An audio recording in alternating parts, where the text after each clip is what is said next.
Greetings and welcome to the third day of LIAMforum 2022. My name is Justin Steep with the Faculty of Math and Science at Brock University in Ontario, Canada. I'm a strategist, outreach and events specialist with the Dean's Office. And on behalf of Brock, we're happy to be hosting this amazing 5-day event with a myriad, over 100 different speakers, panelists, and guests across a number of industries specifically related to sustainable resource development, all of the branches that it encompasses. And today, we're going to start with a session called Resolve to Act, New Initiatives from Blueprint to Implementation. Following that, we have a session called Money Talks, Helping Advance Ideas into Action. Sounds exciting. Followed by Water, Metal, Bugs, Tackling Big Problems a Step at a Time. And that's at 13:55 EDT. And for our watchers, EDT is GMT -4, if you need to note that in your calendars. Next session, we have Towards Net Zero, Delivering the Future Today. After that, a very special session called In the Eye of the Beholder, Repurposing Mining Waste and Tailings in the Circular Economy. And that will be the last session of the 5 that we're presenting today.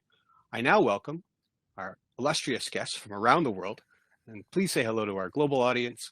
And I will leave it to the floor of Liette Vasseur, who will be able to introduce the panel. And we look forward to hearing you speak. So thank you very much for being here. Oh, and thank you very much. Sorry, one final thing, which I'd be remiss. It's a land acknowledgement. We did a lot of them. We purposely do them at the start of the session because we want to acknowledge that the territory or the land on which we gather is the traditional territory of the Haudenosaunee and Anishinaabe peoples, many of whom live and work here today. The territory is covered by the Upper Canada Treaties, is within the land protected by the Dish with One Spoon Wampum Agreement. Today, this gathering place is home to many First Nation, Métis, and Inuit peoples, and acknowledging this reminds us that our great standard of living is directly related to the resources and friendship of Indigenous people. There, I'm glad we fit that. Go ahead, Liette. Thank you very much. Yeah, it's very important to recognize that we are a settler here in Canada, but it's probably true for many other regions of the world where there are also Indigenous or minority groups that are important as well. So welcome everyone. As Justin just mentioned, this is a great session talking especially about how to implement a blueprint for new initiative, but especially looking at how do we make sure that we protect our environment and restore it in many cases. So I'm glad today to present you first Stephen Desposito, who is the President and CEO of Resolve and Regeneration. And he will be speaking, and I want him to introduce himself and what he's doing and all that. And then we'll have Dr. Lynn Rochefort from l'Université Laval, as well as Dr. Olenka Forde, a Senior Environmental Geoscientist at the Regeneration, as well as Carolyn Burns, who is Director of Sustainable Resources at Resolve and Executive Director of the Devonshire Initiative. So, Stephen, please welcome, and you can start your remark. Thank you, Liette. So nice to be here with you and the rest of the panelists. And also thanks to Raziel for the invitation to this inaugural LIAMforum. I'm really honored to be asked to participate. I run a mining company. It's called Regeneration. It's a startup mining company. I'm not sure how many of those there are, but I want to tell you about that mining company. But I also want to start because so much of this forum is about, pathways. Where can the next generation of leadership look, and how can they plot their course forward? So I want to tell you a little bit before I tell you about our startup mining company and how we got here. I want to tell you a little bit about my path to get here. And I think it's fair to say that as I think of my career, I was very opportunistic. It was as much about plotting what I wanted to do as being open to what came to me. And so I think that openness is critically important, especially if you're interested in a path that is a little bit uncharted. So I started my career as an environmental advocate. I spent a decade working with Greenpeace, including leading Greenpeace International in Amsterdam. I then ran what was kind of a startup NGO called Earthworks, and Earthworks focused on putting stronger environmental laws in place for mining oil and gas. And then I moved to an organization, an NGO called Resolve, and Resolve worked in similar spaces, but more broadly on a whole range of issues.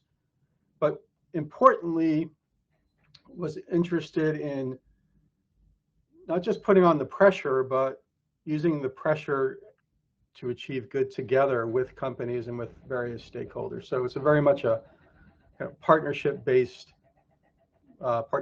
organization. And I think especially in this day and age when the clock is ticking and there's so much we have to do in such a short period of time, we need to generate pressure for change, but we also need to build partnerships to implement change.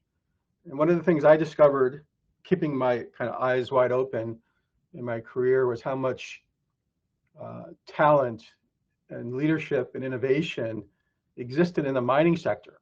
It's kind of a surprising revelation to me. I didn't think that going in when I started working with mining.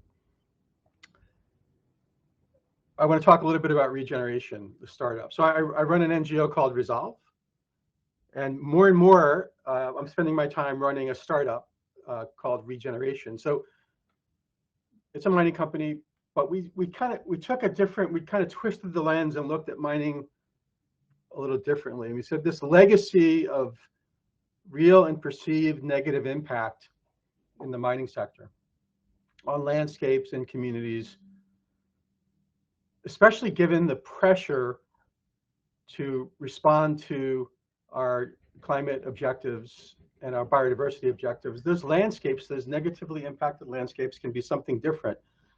Twist the lens differently and you see an opportunity, right? Waste can be a resource. And so our mining company goes to that waste and says, what can we find in that tailings? What can we find in the wastewater? What can we find in the waste rock? And how can we put it to good use in products, especially for the energy transition? We're helped by the fact that in decades ago, mining was somewhat inefficient, and there's a lot of new technology in the space. So we can go back in and do it a little differently. But very importantly, we're crystal clear that another difference for us is we're actually a restoration company. Remining is a means to an end for us. It's a way to look differently at the landscape and say, what can we do in terms of nature-based solutions, in terms of post-restoration economy and jobs? Can we use it for solar or wind? What kind of nature-based solutions? Can we turn an area that's brown green and have it count toward conservation and preservation and nature-based solutions and 30 by 30 goals? That's what we're up to. That's what we're about. There's innovation happening all across the mining sector. Lower impact technologies, lower carbon footprint, electrified vehicles. Our innovation is a little different, but we think it's essential to the new story of what mining and materials can bring to society. I'll leave it there. Turn to my colleagues. We're going to make a little effort here. We're going to test technology and see if we can run a 3-minute video.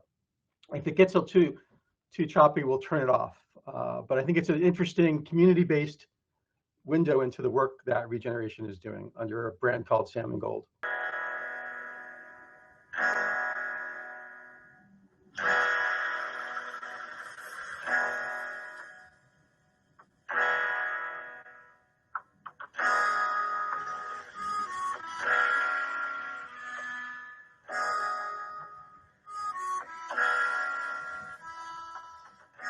Look at the salmon as our relatives.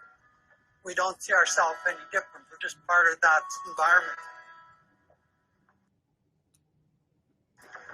It's important for economic development to occur, but it should be done in a sustainable way. It's about finding miners who already had ideas about restoration, talking to them, getting their ideas for how to put a stream like this back into condition where grayling and salmon and other species could spawn and use the stream. It's one thing to mine the tailings responsibly, but what about putting the tailings back the way they should be? Everything that we're doing up here works towards nature recovery. We're learning as we keep making these lakes, geese and ducks and all these migrating birds are there within weeks. Me and my sons, we agreed that when we took on this project that we wanted to be better than the rest. We built structures, pools for fish habitat, built rock boxes, we transplanted trees on both sides of the creek, and then we seeded it so that we would stabilize it and create fish habitat. This is one of my favorite spots we built on the creek. The structures, everything held up exactly how it was supposed to. I try to base what we're going to do next off of what worked well here. We're all becoming very aware of what we're doing here and making big changes like no mercury, no chemicals, trying to reclaim the land as much as possible, help nature reintroduce itself. Placer mining is good to me. You dig up the material, you put the material back, and you also make the stream better than it was when you started. Not only because you have to, because you want to. I respect this place a lot, and this is where I want to be, and I want to be a part of it. How can you bridge these two worlds? One of economic extractions and to preserve the land for our future generations. Over time, we can restore entire watersheds. That's going to take decades, but it took 100 years to impact some of these areas negatively, and we're going to take that time to get it right going forward. And that's the idea for Salmon Bowl.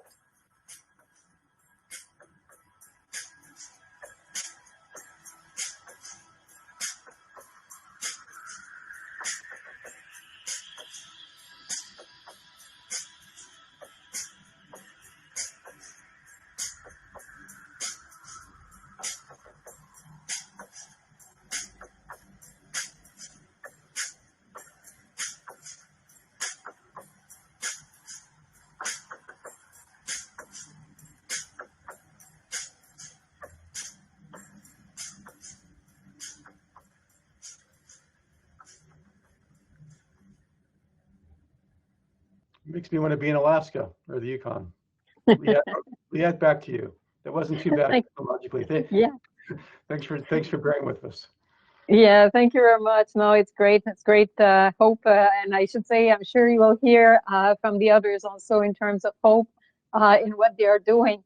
So we'll open the panel now in terms of also, first of all, having our three other guests being able to present themselves and especially give their path, how they got here. And because it's important, like I was fascinated, Stephen, when you were talking about the fact that you started with Greenpeace and all that, and now you're working in the mining sector. It's, you know, people would say, what? But it shows that there are several paths that people can take to do what they are doing now in terms of trying to help sustainable development. So that's important to understand. So I'm pleased now to give the floor to three other women in the sector, and I'll just go in the order that we have on the sheet. So Lynn, please, if you can present yourself and from where you're coming and what you're doing. Okay, thank you very much, and for inviting me also to this nice LIAMforum. So myself, I'm a plant biologist, and I work at Laval University as a professor in plant ecology. And then when, let's say when I take the taxi and when somebody asks me what I'm doing, you know, in life, like, so I say that I'm a doctor of the environment. So I try to fix the environment once industry, the petrol industry, or roads that were done in wetlands by Hydro-Québec, or like, so mining pits and places like that. So that's what I do. And then the end was maybe saying, okay, how did I get there? So for me, when I say I'm in the doctor environment, I almost actually went on the path of being a doctor, like a physician, a health doctor, because I'm from a small region and my parents worked hard so that I, would go to school, to a private school, which I didn't want to go, but anyway. And they wanted me, like, I had good grades, so like that I become to be a doctor. But I applied, I got the position, but I refused it because I said, no, that's not I want to do. I want to work for the environment. So for me, very early on, it was clear I wanted to work in the environment. And often it's like when you have a job and one of your first job in the summer can often determine what you will become, you know. So one summer I had the choice. I was like going to do scuba diving to look at the population of lobster to see, you know, what would be the quota for the fishermen, or to go and work up in the tundra in northern Quebec. So in the end, I went to the tundra place, and then I discovered mosses and lichen, and that really set my path on what I liked to do a lot, is to study the biology of mosses, which now proves to be so important in our boreal system and the peatlands that we have across Canada for doing restoration.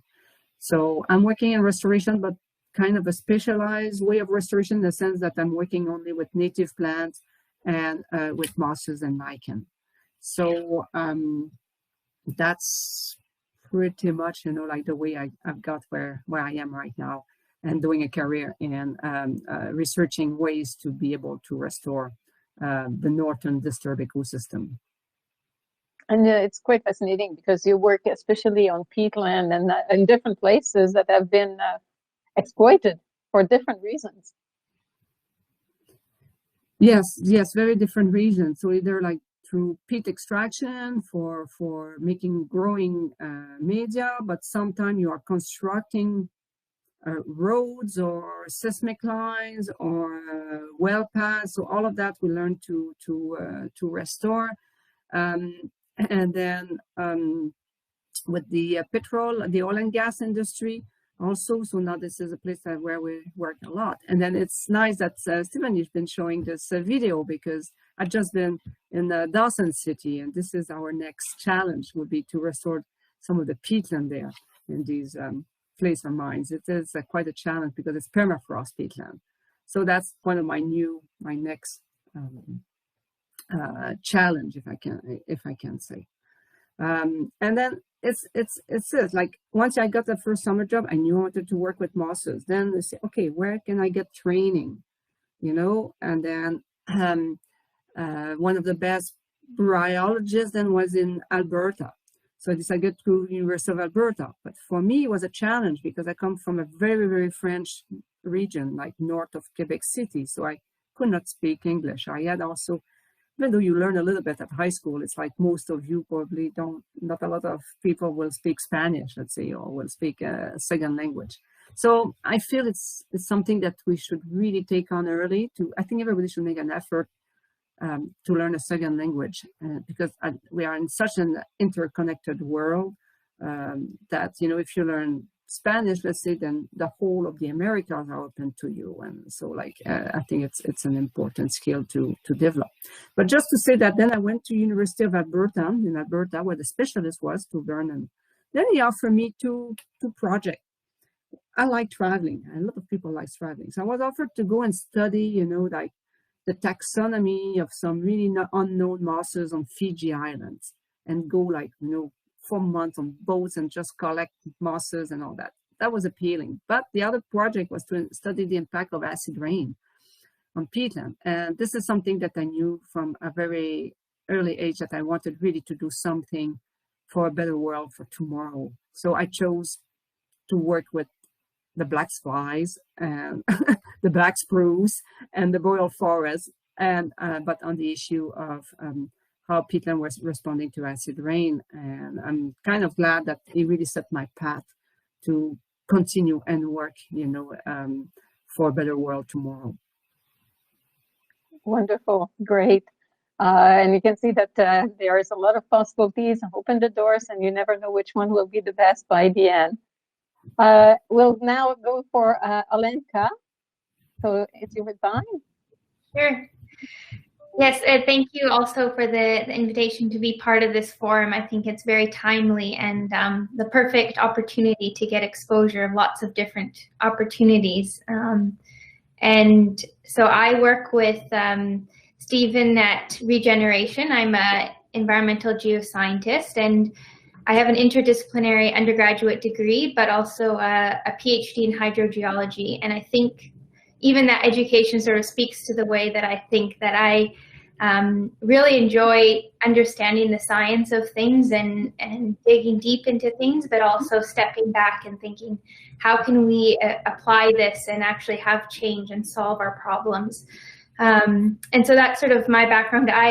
I didn't think I would do a PhD because I wanted to get out into the world and actually be solving the problems, not lost in the weeds, so to speak, as they always say with people at the PhD.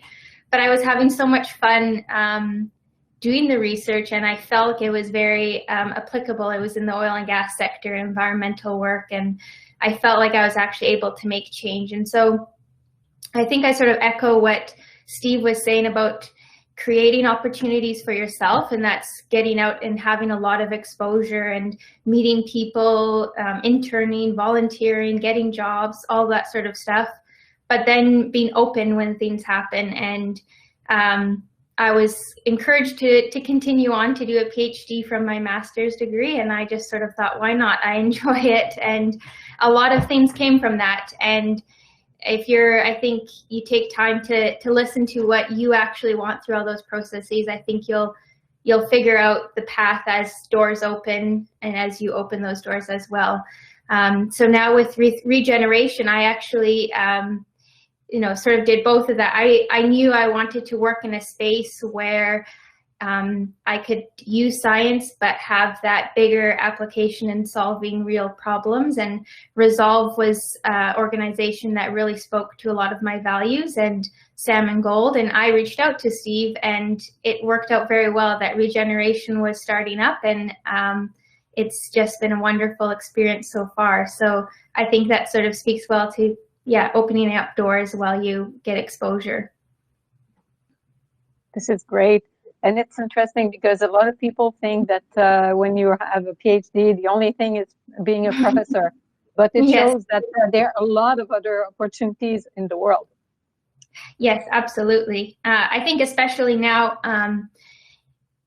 if you are interested in having impact outside of academia, there's lots of ways that you can use your expertise. And I always say it's more about the way that you think than what you study, and the type of thinking that you gain, the type of exposure you get to being very rigorous in your research and your studying and your writing is very applicable to everything.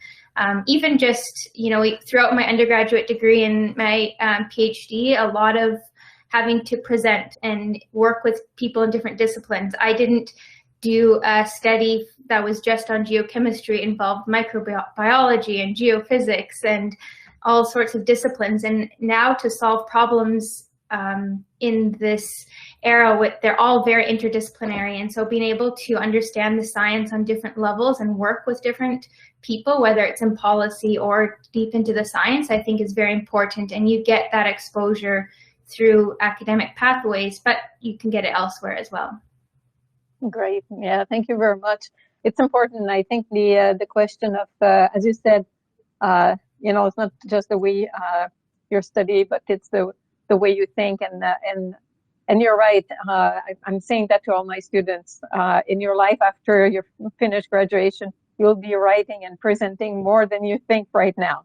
So it's something to learn as well. Yeah, well, thank you. Just to that point, I'll say I went to high school in Alberta. I remember I loved chemistry and calculus and all that. I remember writing my, graduating exam in English thinking, that's the last essay I'll ever write. And then, I go on to doing a PhD where all you do is write. So I think all that changes as you find things you're passionate about. Yeah, exactly. Thank you very much. Carolyn, get you. Hi, Alenka. I'm laughing because I also remember writing my English 30 exam and thinking, I can't wait to do more of this. So yeah, funny. Hi, everyone. My name is Carolyn, and I work with Steve at Resolve and Alenka also at Regeneration. And I lead at Resolve the natural resources, the sustainable resources group. So all of our work where we bring different stakeholders together to solve some of the biggest challenges that we're facing in the sector. So I like to tell people I'm a facilitator when I have to like pick a label for my profession. And sometimes that's on a really micro level, like facilitating dialogue and discussion with different groups of people. And sometimes it's on a really macro level, bringing different people together in a more sort of long-term systemic way. A lot of that has to do with, just to build off what you've been saying, Alenka, gathering information and being able to analyze it and make it succinct so that people can look at it and use it to have discussions and problem solve. And so definitely writing and presentation skills have been really important in my career. But in terms of how I got here, I would, if you had told me 20 years ago when I was in my undergrad that I would be working in the mining space, I would have thought you were bananas. Like and there was a friend of mine actually who graduated with me who went to go work at a mining company. And I just thought, how could she do that? That's just, I can't believe she's going to go work at that mining company. And fast forward 10 years later, I was working at that mining company. So I bring it up because I think it's really important to remember and just keep yourself open to different opportunities. I did my undergrad in international development studies and thought I would be working in the nonprofit space and community development. I really wanted to spend my time abroad. And after a number of years working there and things weren't quite the right fit and I wasn't finding good opportunities that I felt good about, I decided to do my MBA. And I went and I did my MBA at the Schulich School of Business at York. And that's where I was reintroduced to the world of mining. And, as Steve and I think everyone else has mentioned too, really became aware of not just the quality of sort of intellect and interest and drive and innovation that exists in the sector, but really the values and the ethics and the group of people who are really trying to change the sector from the inside. And so that's how I ended up working at that same mining company 10 years later. And so since I've been in this space, I work with companies, with impacted communities and with different civil society organizations and government to really try to bridge that gap and bring people together. Because as Steve said, it's, there's a lot of stuff that we can do ourselves, but there's a whole lot of stuff that we have to do together if we're going to be able to access the minerals and metals that we need for not just our low carbon economy, but our economy, our health, our social well-being, but to do so in a way that's responsible. So I think my sort of main message when I think back on not just the past 20 years, but in particular those years right after I graduated from undergrad, is to not discount the importance of building a skill set. And for those of you who are in an arts program, I think sometimes you can feel, it feels a bit vague that, you can write a really good essay or give a decent presentation. But finding ways to apply those skills and building those skills is really important because you have to bring something into whatever sector you're interested in getting into. You have to bring a skill. It's not just knowledge. And so even if you're not landing that great job in exactly the company or the organization that you want to work in, you can find value in just honing that skill and experience so that you can take it elsewhere. Great, wonderful. And it's interesting you're talking about skill. And in fact, all of you have been talking about the importance of skill, languages, all these different things. It's almost like, and this is probably a big message to send to all students, is make sure that you're trying to have a very big bag with a lot of things in it that you can get, not only from classes and courses, but from volunteering, from learning different other things that are not necessarily directly related to your own university program. Lynn? Yeah, no, I think it is so important because, like, just if you learn, let's say, to be good at identifying butterfly or mushrooms or something, that helps. Or if it's more your thing to develop coding in one of the language, like so for websites and all that. And if I can take an example that, I have a son that was really good at gaming, like that was his thing, gaming. But for gaming, because I was not so like keen in giving a lot of money towards that. He built all his own computer all the time, you know, like buying pieces and all that. So he became good at that. And now he's working for Docs Unlimited and he's mapping peatlands. So he's using everything that he learned, and they found him so good finally with the computer that the employer decided to send him to do a certificate in geomatics, like, because he's a technician. So just to say, by having a skill that can be even like being really good at building your own computer for gaming or something, but still, like, you can put that forward and it can be very useful in some of the jobs. So, or be good at just using Excel sheet, like Excel calculator and all that, but go deep into it. Be better than the next person beside you. And that will be helpful in any landing in the type of job that you like. Olenka? I just having, I guess, felt recently being in academia and through some of these experiences, I wanted to add how that's so important, but even the example with your son is perfect to this, that he was passionate about that. And I would say avoid doing things because it's on a checklist of like volunteering, done that, you know, getting exposure in this field because that's required for industry. All those things, avoid doing that because you won't get as much out of it if you're not so passionate about it. And I think it's important to sort of step back and reflect and have exposure because you think you're passionate. And if you're not, you figure that out and you won't know until you try things. But I remember TAing so many undergraduate students, and it was always like, oh, is this on the exam? Do I need to know this for the test? And it's not about that. It's about understanding concepts and figuring out what you enjoy doing. And so all the exposure is important, but try and stay true to yourself as what you actually enjoy doing. Yeah, I completely agree. In fact, I don't even do tests anymore in my classes, just because I realize that students, the only thing they do is memorize and they don't learn any skill. So I put them in real projects instead and let them go. So we'll see what comes up. Stephen? I just wanted to add a couple things. So, you know, the importance of networking in a proactive way for the things that you're interested in, or where you have interest, or you just even have questions. It's amazing. I love helping people. Like I like being asked to help, right? And so I use that, like the fact that I like helping. I encourage some people hesitate to ask for help, to ask for an internship, to ask for money. Money is, if you have a good idea, you get, you know, if you're doing a startup or whatever it is, you got to find the money. So I think it's important to be comfortable and confident asking for what you think is important and where you want to be. So I don't want to put Olenka on the spot, but you know, she didn't wait for us to post a job. We were just getting started. Like I didn't know what to do in terms of how we were going to find talent. But Olenka called me, right, and said, I heard about this. I want to talk to you. And literally, like probably a few weeks later, we were talking about, I said, give me 2 months and we're going to do something. And we did it, right?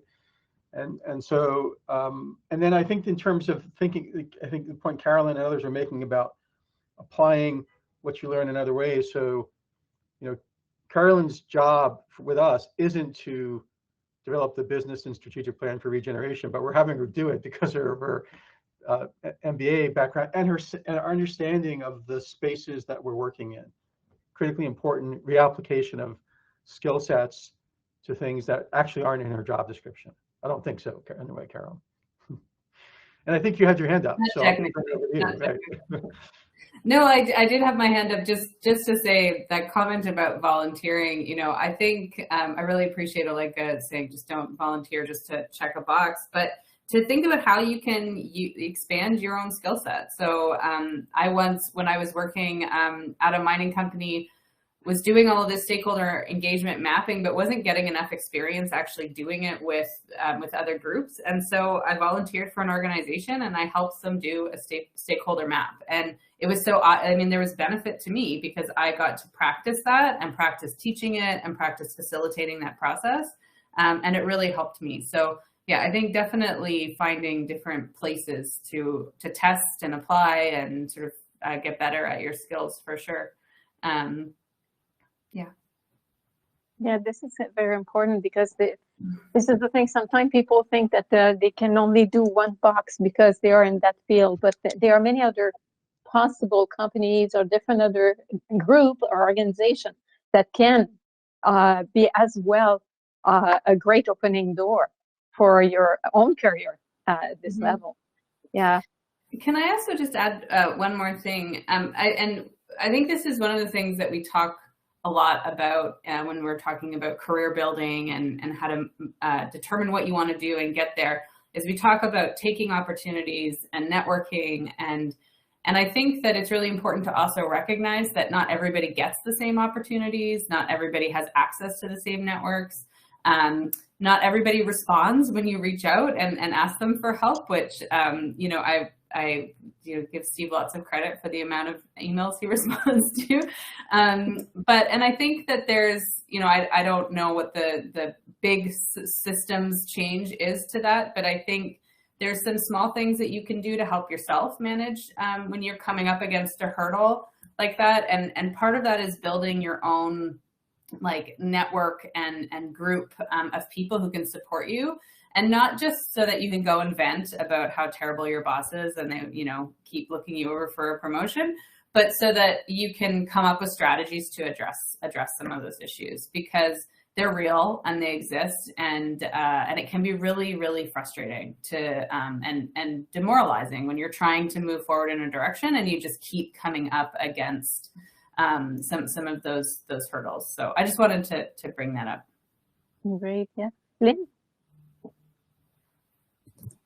Yeah, I was just saying that, we were talking about scale of volunteering work.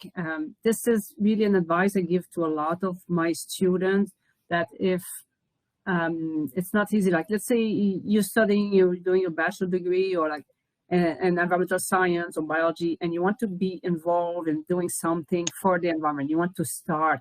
I always tell them, start by looking locally. Is there a little society for the conservation of that woodland beyond, in your neighborhood or for around the lake, and then they always need people to be part of it. And then you will build your network, you never know.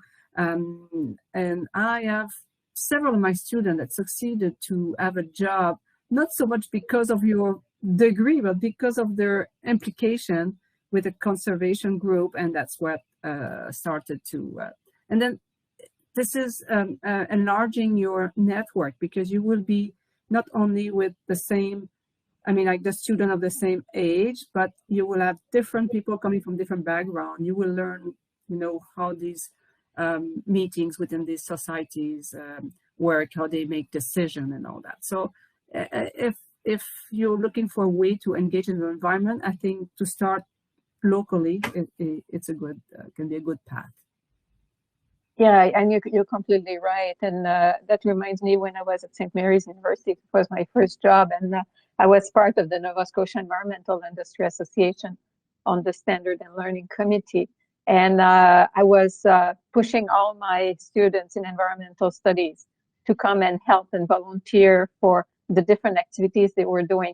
Several of them were able to get jobs after that, just for the networking, being able to connect with people from different parts of the environmental industry. And that really helped them by the end. It's not just classes that are important. It's really the outside, what you're doing with your time. One thing that I was going to ask also, because especially now students are a lot doing the social media on the cell phone, how much should we tell them to reduce a little bit of that, to try to meet people in real life instead? You need both. I guess one thought on that is, I remember doing internships and working in universities, and it was in the States, and I didn't have a cell phone, and I was just going around sort of exploring campus and popping into people's doors and professors and saying hi and meeting people. And I think it was a lot more maybe open to that because people weren't using their phones as much and relying on things like LinkedIn as much. But I think there's a lot to say for being able to just connect with people face to face and have a casual conversation. But LinkedIn is an amazing resource, and so you definitely have way more access to a lot of things. But like Lynn said, both. It's really, really good. Great. I think it's important. Yeah, it's just a balance between the two. I have to be careful. I had Stephen, Carolyn, and then Lynn. Yeah, I won't tell my story about writing my first organizing manual on this electric typewriter that I had to sign up for 4 hours and had to do it between 2 a.m. and I think it was like 6 a.m. because in an organization of 30 people, there were 4 typewriters and we were just getting the first Macintosh. So I did tell the story. I said I was going to tell it, but I told it. But I think it's a balance, right? We have such great tools, right? And what have we, I mean, COVID in a non-connected world would have been so different, right? And look how much we learned and how much value was created in terms of networking and communication in response to the pandemic. But at the same time, like the personal interactions are so missed, right? And even just picking up the phone and not just sending an email, but actually picking up the phone and making a phone call or meeting somebody, you know, in the hallway in an office or on the side of a meeting, or, you know, I'm in Washington, D.C., so Congress is right over there. It used to always happen in the hallways. So I think that this, remembering the value of that, you know, to Lynn's point, it's the both, it's the balance, right? But that personal stuff matters, and it's remembered, it sticks, right? I would just totally agree. And I think both virtual engagement and connection and in-person require different skills, and they're related. Like you can use, you know, virtual tools to do a lot of research for your in-person activities and vice versa. But you need to do both because you need to know how to do both. And so you need to know how to interact and represent yourself properly online. And you need to feel comfortable walking up to somebody you don't know and introducing yourself and being able to explain what you do, and then have a conversation that allows you to connect and sort of know how to do that. So definitely both, and it's worth practicing the skills to do both well. Great. Yeah, you're right. Lynn? Yeah, shortly, it's the same thing. Like, you know, now that we have this, like, you know, I'm in a meeting first time with Europeans, face-to-face meeting. So I'm speaking to you from Denmark, which we could not do if, like, we don't have the technology. And so this, but I tell you, in the last 2 days, I made connections, and we're thinking of research project that I would not do. Like, you know, if you just do Zoom, you do your agenda, but you're not talking aside and just talking with people at coffee break, or just by chance sitting beside you, you start talking, and then you might develop, you know, research project together. I'm into research, so for me it's always on those links. So, and that does not happen just by using LinkedIn, or only you say, okay, I want that specialist on my team. But it's really nice when you get to know the people and you have a good feeling also that it's going to be fun to work with the person you're meeting. Yeah, you're completely right. And well, I know that the RE3 is because we were in Ottawa together. So yeah, that's the point. Yeah, often a lot of things come up when we're in person that probably never will happen on a Zoom. That's for sure. Olenka? Yeah, I just wanted to quickly add to everyone's point there that in an example of the combination is exactly starting with Regeneration, that I, you know, through internet stalking and LinkedIn stalking found Resolve and Steve and reached out, you know, with being able to use email, but set up a video call and could talk through video, which is, you know, amazing. We can do that. And I actually didn't even meet Steve in person until, you know, many months later. So you can use those tools to your advantage. And I, you know, I've messaged people on LinkedIn and said, you know, I really like the work you do. Do you want to have a video coffee together? Something like that. And it just is a privilege that we can have those tools. So use them to your advantage, I guess. Yeah, and a very good point is LinkedIn, because I think most students probably are more familiar with TikTok, Instagram, and Twitter and Facebook. But these are more kind of, I always put them like social versus LinkedIn that is more professional. And in this case, you don't start putting weird stuff there.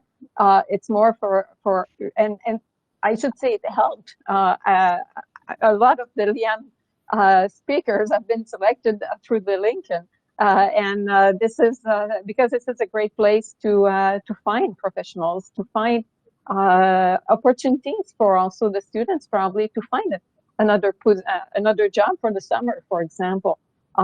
They never know, but you have to make sure that when you get on LinkedIn, you're more professional in terms of presentation and what you're doing and all that kind of stuff. So yeah, I had a question that probably for the last few minutes, you can probably each of you give your point of view.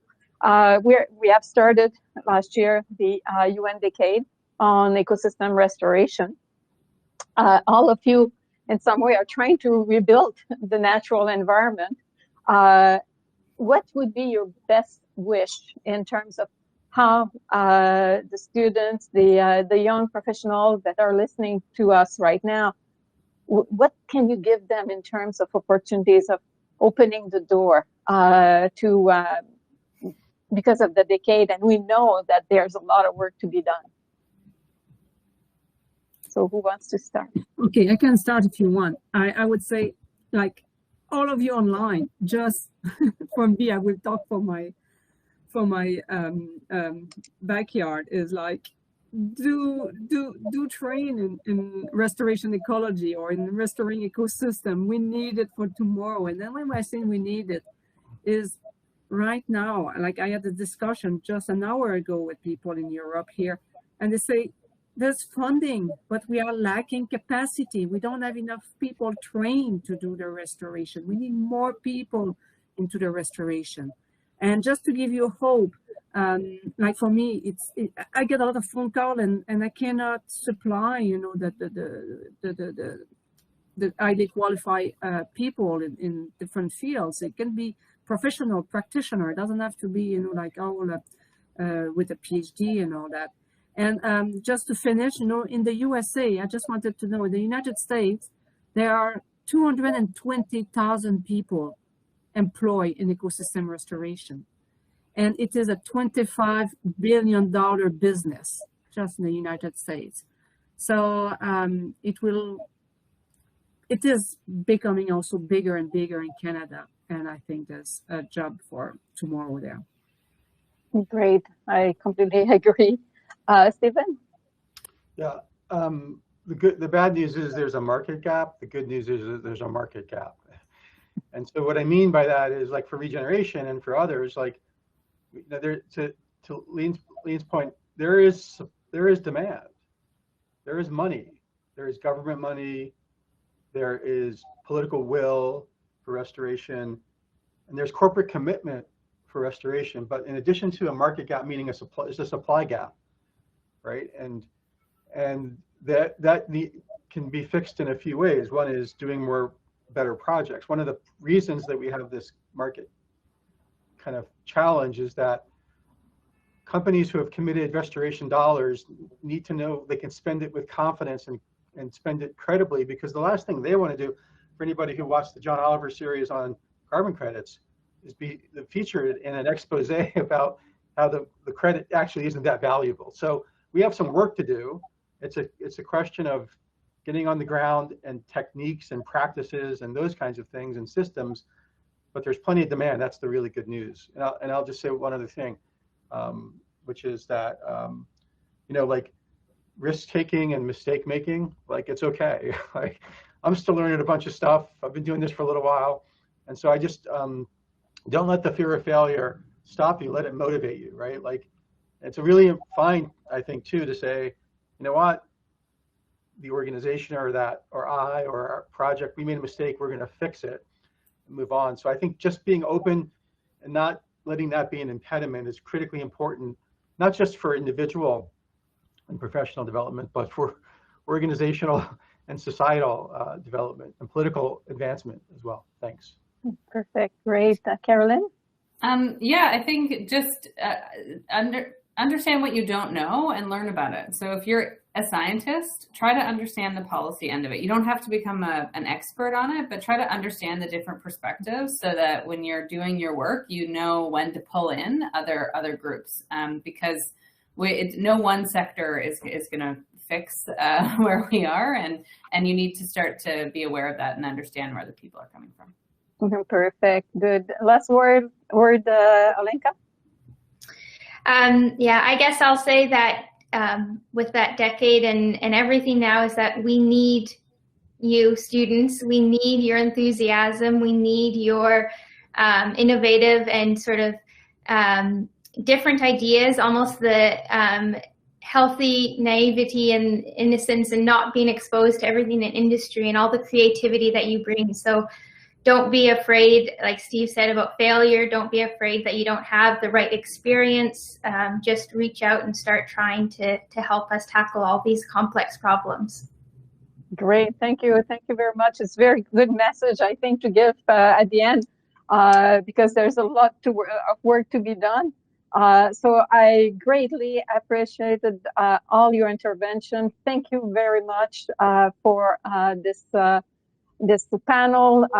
It has been, I think, very rich, and I'm hoping that the participants are really taking notes of several little tricks that they can get to be able to be successful in life. Thank you very much.